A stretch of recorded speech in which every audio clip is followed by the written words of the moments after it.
Welcome to week 2. Let's cover the skin tone and portrait side profile, shall we? So this is what we're going to aim to draw is a profile. But before I get there, let's talk about color. So here I use 6 colors. You do not have to have all these exact 6 colors. Please take the main ideas about this flesh tone and apply it to what colors you have. So don't have to buy anything new, is what I'm saying. So what I use on the top 3 are colors for what is called the underpainting. And then the 3 colors on the bottom are the flesh colors. So I have put them here in these, according to these. So I have a green, a bright green, and I have a cobalt turquoise, which is kind of like a bluish green. And then I have a blue. Here I use cerulean. Not gonna tell, you don't need to get these colors really.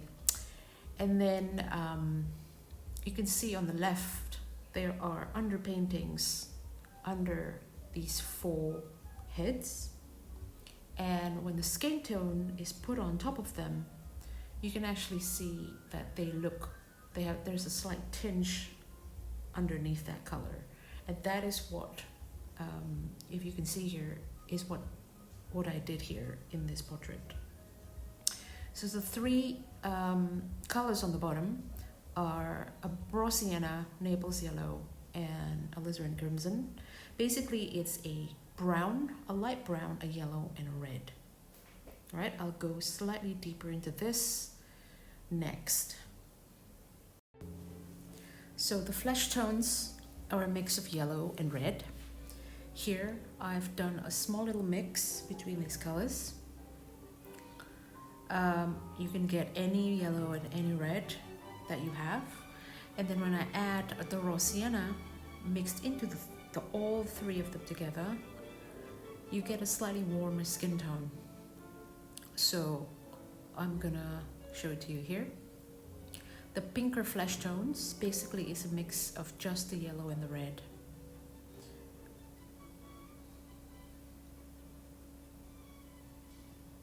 And I water it down to quite a weak consistency so that you can actually still see the paper when you put it down. So here's a swatch. And then I will play around with adding more yellow. So it's going a little bit lighter. And then I will mix a little bit of red again into that. So you could see the slight changes of the pinky flesh tones. Now when I add a little bit of the Raw Sienna into that mix, okay, so this one does not look that different. So I think, let me add a bit more Raw Sienna. This is all really the trial and error fun to see how your color changes gradually, right? So I keep adding a bit more of the Raw Sienna. And what you get is this warmer flesh tones. And yeah, that's quite nice.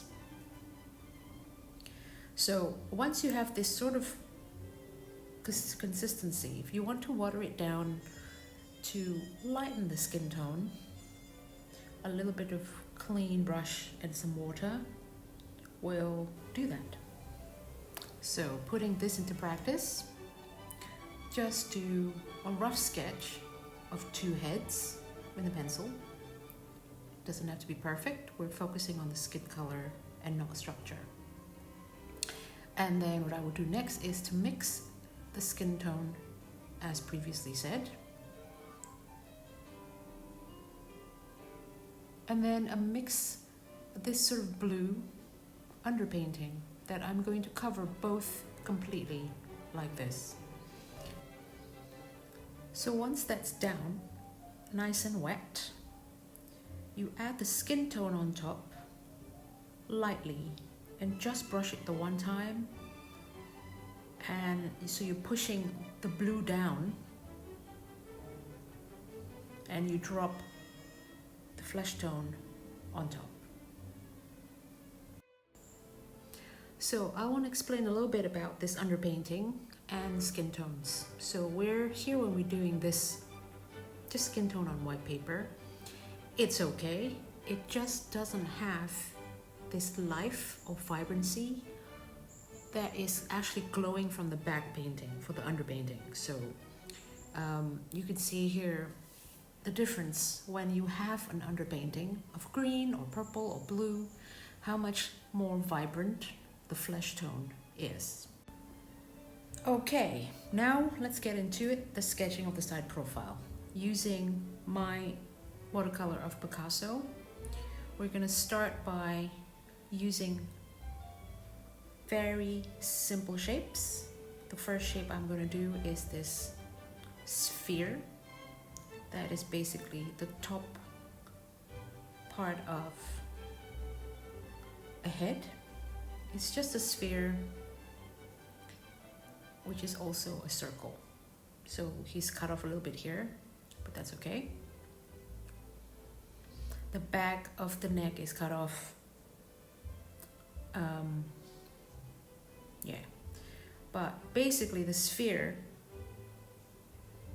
is always where you would start in doing any sort of heads. And sometimes I use objects to illustrate this, so that's kind of where it is. So once you've done that sphere, I'll draw a line across the front. So this would be where all the feature would live in the front of this line, right? And then we're gonna draw the neck much later, because this feature is of a middle-aged face, so the neck would just drop a little bit. And then using a pencil or an object, a straight object or a ruler, you can just put them in this way to create this, to show you the angle of the neckline, the jawline. So now I'm back with my ruler. This is the front of the face that comprises of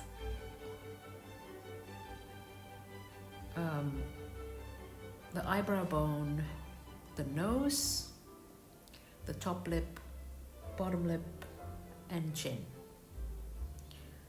And just by doing this, you can sort of see where everything is supposed to be, and then do your best at sketching it out. So all these tools of straight lines and angles helps you figure out where everything is a lot better than if you're just looking.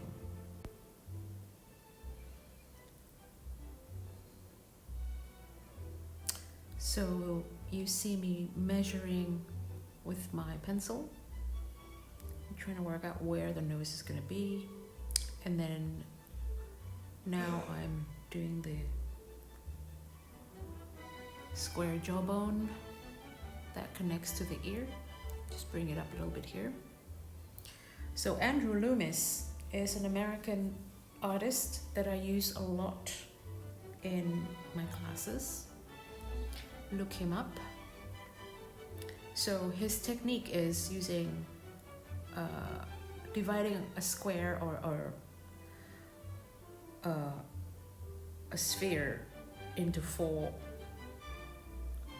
so vertical and horizontal line, and the back quarter is where the ear lives, in a profile facing the right, like this. So that's what I'm doing here, putting the ear in. So I've adjusted slightly the jawline to fit where the ear is.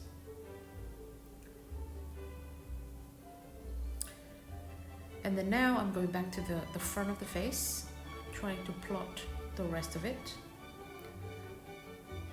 The neckline here.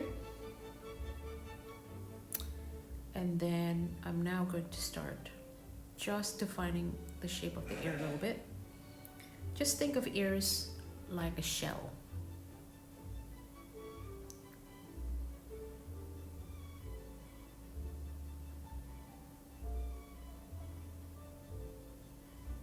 So now, plotting where the eyes is going to be. The eyes lives roughly on the top of the ear. So your ear actually lives between your eyes and your nose.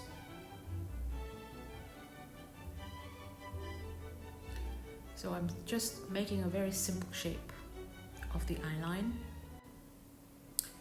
And now I'm just going to do a few curves to indicate cheekbone, jawline, and then the eye socket, and then a bit of the nostril curves as well.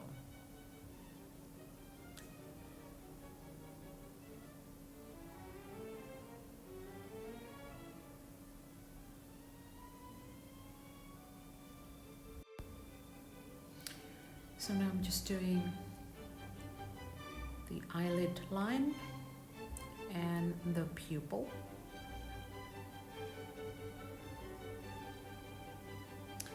And then the parting of the mouth. So, mouth parting, if you lift this line up, this person starts to smile, right? But this reference, Picasso is not smiling, so we're going to bring it down slightly into that corner of the mouth. And this is then the Cupid's bow up the front of the nose. So obviously noses are quite challenging, so once in a while you'll find yourself fixing the shape, which is what I'm doing here.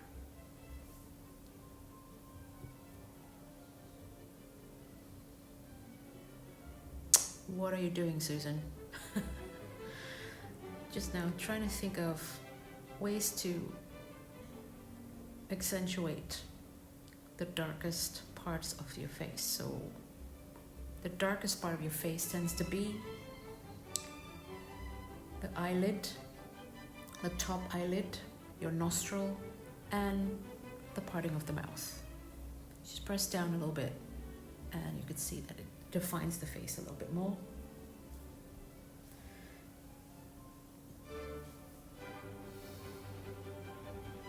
And here I'm creating the eye socket, top of the lid with a little bit of shading.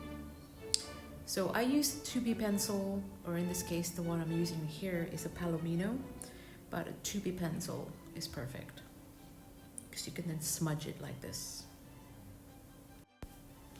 Okay, I think I'm almost done, so I'm just going to add in maybe a little bit of details, defining a little bit of the face, a bit of the hair, ears and mouth. And then now I'm going to mix my skin color and then my blue underwash. So the blue underwash goes down quite nice and wet.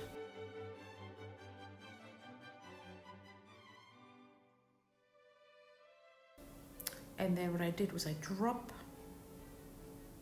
the skin color in. Then while it's wet, the blue undercoat will help me paint by spreading the skin color. And then once you do it this way, your blue underwash will still show up. I do some of brushing on the neck, but on the face area where the nose and the eyes are, I just drop the color in and I let the blue undercoat do the painting, so the spreading for me. This wet on wet technique is super useful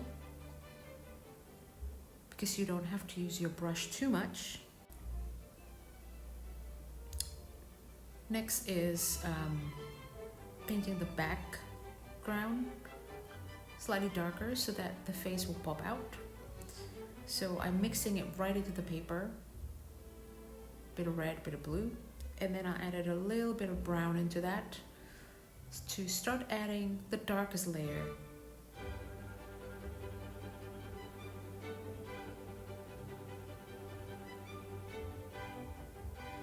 So I just drop it down in a very careful way, and then I use a bit more water on it to soften the edges. That's it, everyone. Thanks for watching.